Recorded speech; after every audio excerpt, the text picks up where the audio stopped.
Hey guys, welcome to this session. आज मैं आपके लिए लेकर आई हूँ जीएस के एमसीक्यूज, जिसमें हमारा क्वेश्चन नंबर फर्स्ट है। निम्नलिखित युग्मों पर विचार कीजिए। हमें यहाँ पर कुछ मार्शल आर्ट दिए हुए हैं और उनकी उत्पत्ति का स्थान दिया हुआ। आपको इसमें से बताना है कितने सही सुमेलित हैं। तो हमें फर्स्ट जो ऑप्शन दे रखा है वो क्या दे रखा है? कलारी पयट्टू तमिलनाडु। दूसरा दे रखा है सिलंबम केरल। तीसरा दे रखा है ठोड़ा पंजाब। आपको इसमें से बताना है कितने सही सुमेलित हैं। तो इसका जो हमारा आंसर होगा वो क्या होगा? डी, कोई भी नहीं। इसमें से कोई भी सही नहीं है। जो हमारा है यहाँ पर कलारी पयट्टू, वो कहाँ का है? केरल का। और जो हमारा सिलंबम है वो कहाँ का है? तमिलनाडु का। और जो हमारा ठोडा है, ठोडा कहाँ का है? हिमाचल प्रदेश का। कहाँ का है? हिमाचल का। ठीक है, हमारा हिमाचल का है, हिमाचल प्रदेश का। इसके बारे में हम आगे डिटेल में पढ़ते हैं। कलारीपयट्टू भारत की सबसे पुरानी मार्शल आर्ट में से एक है। कलारीपयट्टू क्या है? दक्षिणी भारत के अधिकांश हिस्सों में प्रचलित है। इसकी उत्पत्ति कब? 3री शताब्दी के ईसा पूर्व में। कहाँ पर? केरल राज्य में हुई थी। कलारी एक मलयालम शब्द है जो एक विशिष्ट प्रकार के स्कूल या व्यायामशाला परीक्षण हॉल को संदर्भित करता है, जहाँ मार्शल आर्ट का अभ्यास और शिक्षा दी जाती है। ठीक है, इसलिए हमारा फर्स्ट वाला जो ऑप्शन है वो सही नहीं है। सिलंबम तमिलनाडु का एक वैज्ञानिक और आधुनिक मार्शल आर्ट है जो स्टाफ फेंसिंग का एक विशिष्ट रूप है। इसे पांड्य, चोल और चेरा शासकों ने अपने शासनकाल के दौरान प्रोत्साहित किया था। ये आपके लिए बहुत जरूरी है, इसको याद रखना आप। तमिल साहित्य शिरप्पादी कारम जो 2री शताब्दी ईस्वी का है, में सिलंबम की लाठियों, मोतियों, तलवार और कवचों को विदेश व्यापारियों को बेचने का उल्लेख मिलता है। ठोडा हिमाचल प्रदेश से उत्पन्न ठोडा मार्शल आर्ट खेल और संस्कृति का मिश्रण है। यह हर साल अप्रैल में जो बैसाखी उत्सव है उसके दौरान इसको आयोजित किया जाता है। इसलिए हमारा जो थर्ड वाला है वह भी सही सुमेलित नहीं है। अब हमारा क्वेश्चन नंबर सेकेंड, केंद्रीय फिल्म प्रमाणन बोर्ड CBFC के संबंध में निम्नलिखित कथनों पर विचार कीजिए। हमारा जो फर्स्ट ऑप्शन है वो क्या है? यह इलेक्ट्रॉनिक और सूचना प्रौद्योगिकी मंत्रालय के तहत एक गैर संवैधानिक निकाय है। जो दूसरा है, दूरदर्शन के लिए विशेष रूप से बनाई गई फिल्में ही CBFC प्रमाणन आवश्यकता का उपवाद है। तीसरा है, टेलीविजन कार्यक्रमों और धारावाहिकों के लिए CBFC प्रमाणन की आवश्यकता नहीं है। आपको इसमें से बताना है कितने सत्य हैं। तो इसका जो हमारा आंसर होगा वो क्या होगा? केवल 2। इसमें जो हमारा सेकंड और जो थर्ड है हमारा वो सही है, लेकिन जो हमारा फर्स्ट वाला है वो क्या है? यह इलेक्ट्रॉनिक और सूचना प्रौद्योगिकी मंत्रालय, यह है ना सूचना और प्रसारण वैज्ञानिक मंत्रालय है। ठीक है, और इसे यह गैर संवैधानिक नहीं है। कौन सा? वैधानिक है, वैधानिक निकाय, इसलिए हमारा जो फर्स्ट वाला है वो सही नहीं है। इसमें हमारे केवल 2 सही है, दूसरा और तीसरा। इसके बारे में हम आगे डिटेल में पढ़ते हैं। केंद्रीय फिल्म के बारे में। केंद्रीय फिल्म जो होती है CBFC है, क्या होती है? भारतीय सेंसर बोर्ड सूचना और प्रसारण मंत्रालय के तहत एक वैधानिक निकाय है जो सिनेमेटोग्राफ अधिनियम 1952 के प्रावधानों के तहत फिल्मों के सार्वजनिक प्रदर्शन को विनियमित करता है। ठीक है, इसलिए हमारा जो फर्स्ट वाला ऑप्शन है वो सही नहीं है। बोर्ड को फिल्म की समीक्षा करनी होती है और यह निर्धारित करना होता है कि क्या किसी विशेष भौगोलिक क्षेत्र, आयु वर्ग, धार्मिक समुदाय या राजनीतिक समूह को अपमान करने के आधार पर फिल्म जो है उसका प्रदर्शन को रोका जाना चाहिए। और भारत में सभी फिल्म के लिए सेंसर बोर्ड का प्रमाण पत्र करना अनिवार्य है, जिसमें विदेशों से आयातित फिल्मों को भी शामिल है, जिसमें CBFC से प्रमाणन प्राप्त करना होता है। किसी भी फिल्म को एक भाषा से दूसरी भाषा में डब करने के लिए उसे नए सिरे से डब करना अनिवार्य है। यह सुनिश्चित करने के लिए प्रमाण पत्र की आवश्यकता होगी कि भाषा में किया गया परिवर्तन किसी भी तरह से आपत्तिजनक नहीं है। जो CBFC प्रमाण पत्र का एकमात्र अपवाद विशेष रूप से दूरदर्शन के लिए बनाई गई फिल्में हैं, क्योंकि वे भारत सरकार के आधिकारिक प्रसारक और ऐसी फिल्मों की जांच के लिए अनेक अपने नियम है। ठीक है, अब जो हमारा थर्ड, टेलीविजन कार्यक्रमों और धारावाहिकों के लिए CBFC प्रमाणन की आवश्यकता नहीं है, तो इसलिए हमारा जो थर्ड वाला है वो भी सही है। भारत सरकार ने वर्ष 2016 में फिल्म प्रमाणन के लिए दिशा निर्देश तैयार किए हैं, जिसका उद्देश्य श्याम बेनेगल समिति का गठन किया। इस समिति का लक्ष्य क्या था? विश्व भर में अपनाई जाने वाली सर्वोत्तम प्रथाओं का ध्यान में रखते हुए कलात्मक और रचनात्मक अभिव्यक्ति के लिए पर्याप्त स्वतंत्रता सुनिश्चित करना था। जो यहाँ पर हमारे, जैसे कि हमारे जो पूरे देश में जितनी भी प्रथाएं अपनाई जा रही थी उनका 2 तरीके से कलात्मक और रचनात्मक स्वतंत्रता समरूपता को सुनिश्चित करते थे। ठीक है, इसलिए हमारा जो ये थर्ड वाला सही है। अब हमारा थर्ड क्वेश्चन है, निम्नलिखित युग्मों पर विचार कीजिए। तो कुछ परंपराएं दे रखी और समुदाय दे रखे। लोसुंग महोत्सव, भूटिया जनजाति, चेयरा ओबा महोत्सव, मेतिया जनजाति, वंगाला महोत्सव, गारो जनजाति। हमें इसमें से बताना है उपरोक्त में से कितने कथन सही है। तो इसका जो हमारा आंसर होगा वो क्या होगा, सी। इसमें हमारे जो तीनों ही सही है, लोसुंग महोत्सव, भूटिया जनजाति, चोयरा ओबा महोत्सव, मेतिया जनजाति और वंगाला महोत्सव, गारो जनजाति। लेकिन जो हमारा लोसुंग महोत्सव वो कहाँ का है, सिक्किम का, और चेयरा ओबा महोत्सव वो कहाँ का है, मणिपुर का, और वंगाला महोत्सव वो कहाँ का है, मेघालय का। इसलिए हमारे तीनों ऑप्शन इसमें सही है। इसके बारे में हम डिटेल में पढ़ते हैं। लोसुंग सिक्किम का नव वर्ष है, इसे हर साल दिसंबर के माह में पूरे सिक्किम में मनाया जाता है। इसलिए हमारा जो फर्स्ट वाला ऑप्शन है वो सही है। ठीक है, इसकी कौन है, परंपरागत रूप से इसे भूटिया जनजाति का त्यौहार माना जाता है, लेकिन आजकल लेपचा लोग भी इसे इस खुशी और उत्साह के साथ इसको मनाने लगे। कौन से, लेपचा लोग। ठीक है, इस त्यौहार की विशेषता यह है कि लोग उत्सव का आनंद लेते हुए स्थानीय रूप से निर्मित शराब, जिसे चांग कहा जाता है, का सेवन करते हैं। वे मठों में चाम नृत्य और ब्लैक हैट नृत्य जैसे पारंपरिक नृत्य करने के लिए एकत्र होते हैं। चेरा ओबा महोत्सव, यह त्यौहार पूरे मणिपुर राज्य में मनाया जाता है, क्योंकि यह मणिपुर जनजातियों के अनुसार नया साल है। यह अप्रैल के महीने में मनाया जाता है। इसका मतलब है साजिबू महीने का पहला दिन। यह त्यौहार मेइती जनजाति के द्वारा पूजे जाने वाले घरेलू देवता सनमाही से जुड़ा हुआ है। यह आमतौर सनमाही के मंदिर में मनाया जाता है, लेकिन साथ ही प्रत्येक घर में सफाई की जाती है और परिवार के सदस्य के लिए नए बर्तन, नए और कपड़े खरीदे जाते हैं। जैसे कि हमारे यहाँ पर भारत में क्या करते हैं, दिवाली होती है तो नए कपड़े खरीदते हैं, हम ईद होती है तो नए कपड़े खरीदते हैं। ठीक उसी तरीके से हम ये यहाँ पर जो जनजाति होती है, ये इसी को अपना त्यौहार मानकर इस पे नए नए कपड़े वगैरह खरीदते हैं। हिंदू दिवाली पर खरीदते हैं और मुस्लिम ईद पर खरीदते हैं। ठीक इसी प्रकार ये जनजाति कब खरीदते हैं, इस जो इनका त्यौहार होता है मेती, इसमें खरीदते हैं। ठीक है, वांगला महोत्सव सोड्रम महोत्सव है। यह त्यौहार मेघालय की प्रमुख गारो जनजाति द्वारा मुख्य रूप से मनाया जाता है। यहाँ सर्दियों की शुरुआत का प्रतीक होता है और फसल कटाई के बाद मौसम के रूप में मनाया जाता है। इसे मिसी शाल जोंग के सम्मान में मनाया जाता है। इसलिए हमारा थर्ड वाला भी सही है। यह त्यौहार एक स्थानीय देवता के प्रति आभार व्यक्त करने के लिए मनाया जाता है, जिन्हें उदार माना जाता है और जिन्हें समुदाय में होने वाली शुभ घटनाओं का कारण माना जाता है। उत्सवमयी माहौल बनाने के लिए ढोल, बांसुरी और अन्य ऑर्केस्ट्रा वाद्य यंत्र बजाए जाते हैं। इसे सो ढोल वांगला महोत्सव भी कहा जाता है, क्योंकि तेज ढोल की आवाज इस त्यौहार पर सुनाई देती है और उसकी शुरुआत की जाती है त्यौहार की। ठीक है, अब हमारा क्वेश्चन नंबर 4, हाल ही में समाचारों में रहा शब्द ढोंडोल किससे संबंधित है। तो हमारा जो फर्स्ट ऑप्शन है वो क्या है, ओडिशा का एक पारंपरिक लोक नृत्य। बी वाला है गुजरात में एक आदिवासी समुदाय। तीसरा है राजस्थान में सिंचाई तकनीक का एक प्रकार। और चौथा है क्लासिक गोवा मिठाई। हमें इसमें से बताना है कौन सा वाला हमारा सही है, जो किससे, डोडोल मिठाई, जो डोडोल से संबंधित है। तो इसका जो हमारा आंसर होगा वो क्या होगा, डी। यह एक क्लासिकल गोवा मिठाई है। कौन सी, डोडोल। ठीक है, डोडोल एक क्लासिकल गोवा मिठाई है, जिसे अक्सर गोवा की मिठाइयों की रानी बेबिनका की चचेरी बहन कहा जाता है। यह गहरे भूरे रंग की मिठाई चावल के आटे, नारियल के दूध और काले ताड़ के गुड़ से बनाई जाती है तथा इसकी बनावट जेली जैसी होती है। इसलिए हमारा जो डी वाला ऑप्शन है वो सही है। हाल ही में गोवा सरकार ने डोडोल नामक गोवा की मिठाई के ये भौगोलिक संकेत GI टैग के लिए औपचारिक रूप से आवेदन किया है। ठीक है, हमारा क्वेश्चन नंबर 5, निम्नलिखित कथनों पर विचार कीजिए। हमें यहाँ पर कुछ सिक्के वगैरह के बारे में बताना है। ठीक है, पहला हमारा जो क्वेश्चन है वो क्या है, प्रथम भारतीय पंच चिन्हित सिक्कों को बरकुर गद्याना कहा जाता था। सेकंड वाला है विजयनगर साम्राज्य के प्रारंभिक सिक्कों को कर्षापण के नाम से जाना जाता है। इसमें से हमें बताना है कितने कथन सही है।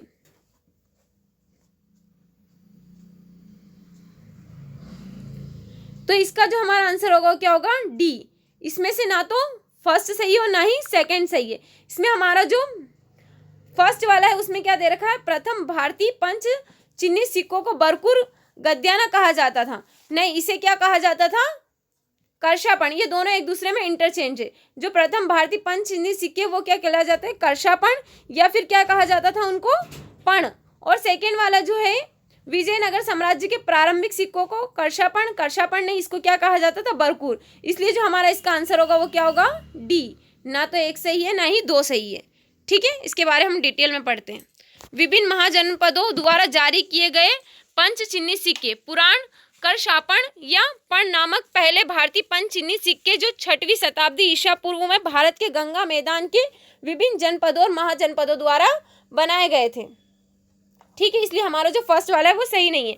यह सिक्के अनियमित आकार के, मानक वजन के और चांदी से बने होते थे तथा उन पर विभिन्न चिन्ह अंकित होते थे, जैसे सौराष्ट्र में कुबड़ वाला बेल, दक्षिण पांचाल में स्वास्तिक तथा मगध में सामान्यतः 5 चिन्ह होते थे। विजयनगर साम्राज्य के सिक्के, विजयनगर साम्राज्य के जो सिक्के हैं वो कब 14वीं से 17वीं शताब्दी में बड़ी मात्रा में सोने के सिक्के जारी किए गए, और जो सिक्के हैं वो किसमें प्रयुक्त धातुएं शुद्ध चांदी और तांबे की भी थी।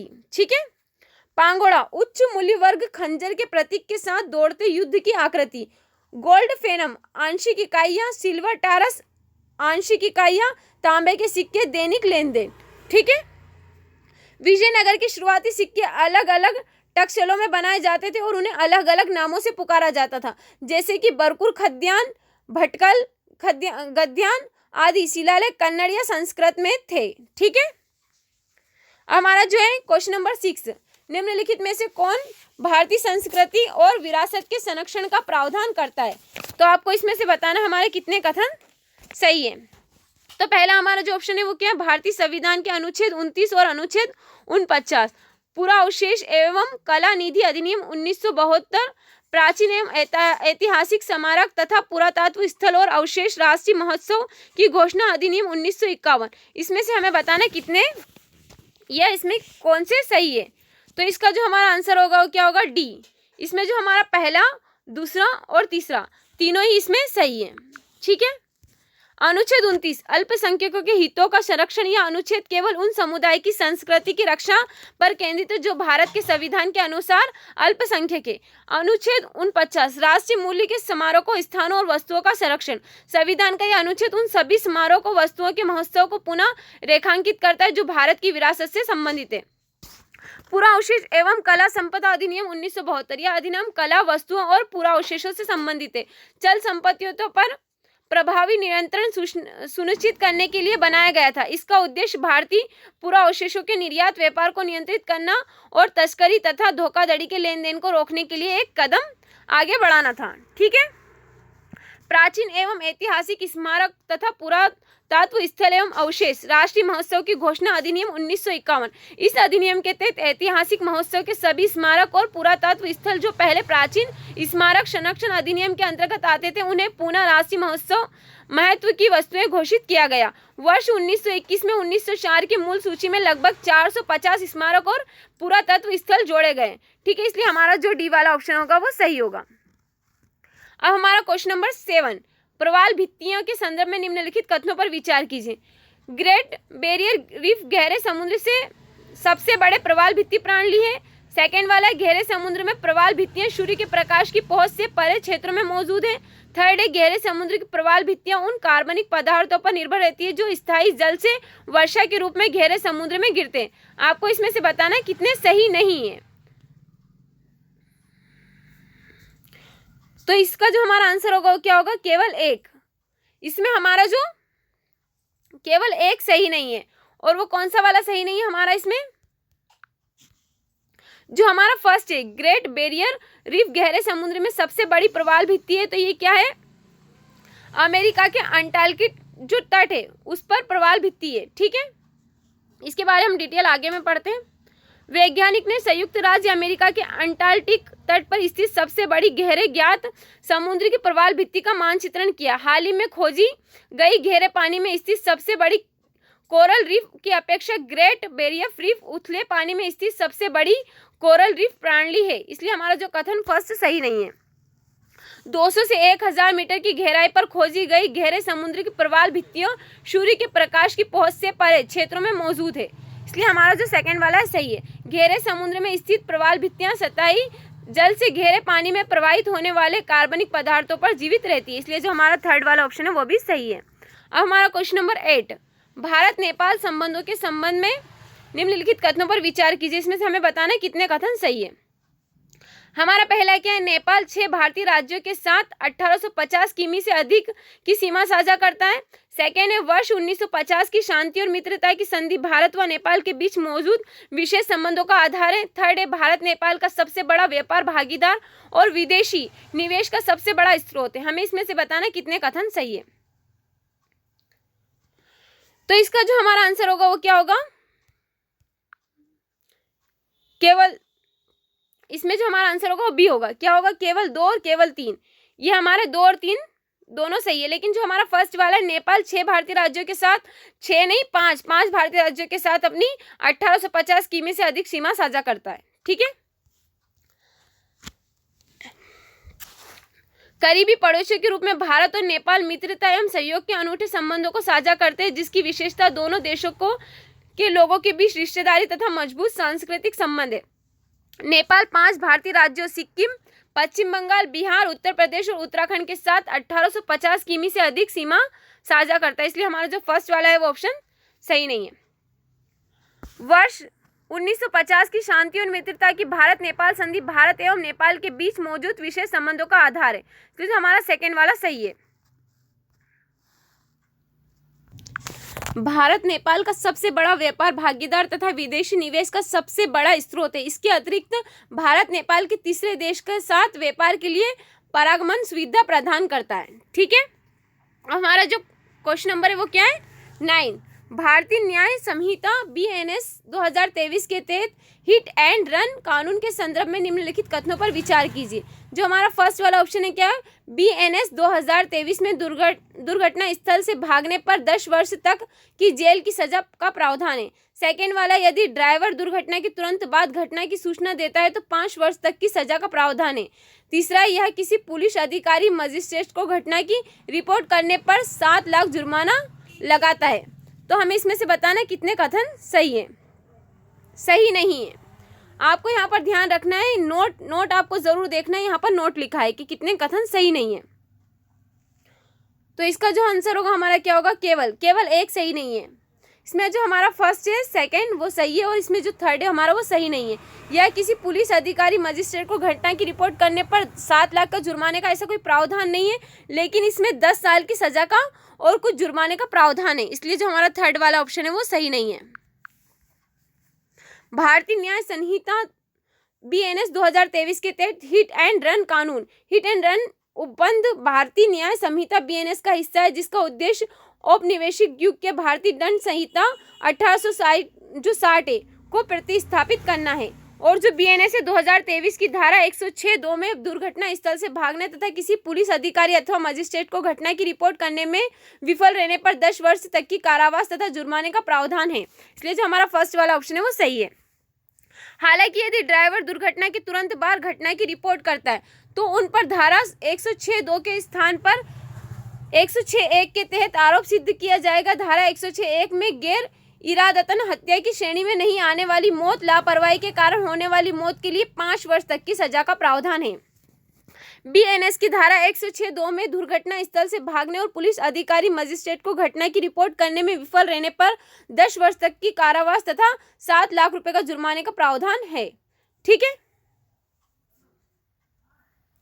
हालांकि इस धारा में अधिकतम 10 साल की सजा और जुर्माने का प्रावधान है, लेकिन BNS 7 लाख रुपए जुर्माने का कोई उल्लेख नहीं किया गया, इसलिए जो हमारा थर्ड वाला है वो सही नहीं है।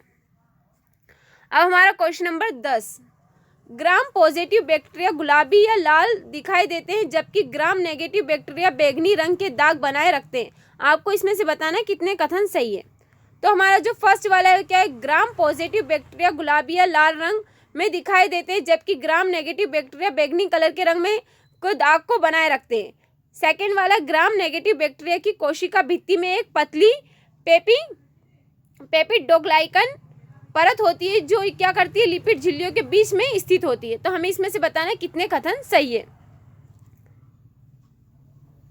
तो इसका जो आंसर होगा हमारा क्या होगा, केवल 2। जो हमारा दूसरा वाला है वो सही है। ग्राम पॉजिटिव जो बैक्टीरिया वो कैसे कलर का होता है, बैंगनी कलर का दिखाई देता है, बैंगनी रंग का दिखाई देता है, जबकि जो ग्राम नेगेटिव बैक्टीरिया वो कैसे कलर का होता है, वो गुलाबी रंग का दिखाई देता है, जो गुलाबी दाग को बनाए रखता है। ठीक है, इसलिए हमें यहाँ पर जो सेकंड वाला ऑप्शन है वो सही है। बैक्टीरिया को दो समूहों में वर्गीकृत किया जाता है। कौन सा? ग्राम पॉजिटिव और ग्राम नेगेटिव। यह इस बात पर निर्भर करता है कि वे विशिष्ट रंग का दाग बनाए रखते हैं या नहीं। ग्राम पॉजिटिव बैक्टीरिया बैंगनी रंग का दाग बनाए रखते हैं, जबकि ग्राम नेगेटिव बैक्टीरिया गुलाबी या लाल रंग के दिखाई देते हैं। इसलिए जो हमारा फर्स्ट वाला कथन है वो सही नहीं है। ग्राम नेगेटिव बैक्टीरिया की कोशिका भित्ति में एक पतली पेपिटोग्लाइकन परत होती है। यह दो लिपिड झिल्लियों के बीच स्थित होती है, जो उन्हें एक जटिल संरचना प्रदान करती है। यह बाहरी झिल्ली एक बाधा के रूप में कार्य करती है, तो उन्हें एंटीबायोटिक दवाओं के प्रति अधिक प्रतिरोधी बनाती है। Okay, thank you so much. अगर आपको हमारा सेशन अच्छा लगा है तो आगे की अपडेट के लिए हमारे चैनल को सब्सक्राइब करें और बेल आइकन को दबाना ना भूलें।